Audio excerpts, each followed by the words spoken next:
নমস্কার। শ্রী আমা ভগবান শরণম।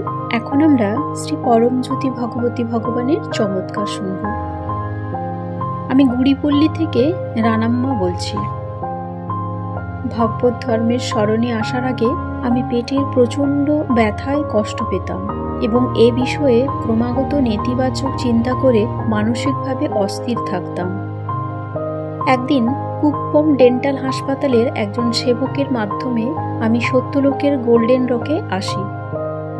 সেখানে গভীর বিশ্বাসের সাথে 108 বার মূল মন্ত্র জপ করে প্রার্থনা করি এবং শ্রী পরমজ্যোতি ভগবতী ভগবানের দৈব চরণ কমলে নিজেকে সমর্পণ করি। সেই রাতেই আমার ঘুমের মধ্যে শ্রী পরমজ্যোতি ভগবতী ভগবান শারীরিকভাবে আবির্ভূত হন এবং আমার পেটে একটি চমৎকার অস্ত্রোপচার করেন। সেই মুহূর্ত থেকে আমি শারীরিক ও মানসিক দিক থেকে সম্পূর্ণ সুস্থ হয়ে উঠি। আমার হৃদয়ে ভালোবাসা ও কৃতজ্ঞতায় নতজানু হয়ে আছে এবং আমি নিয়মিত ধর্মের সেবা করতে শুরু করেছি।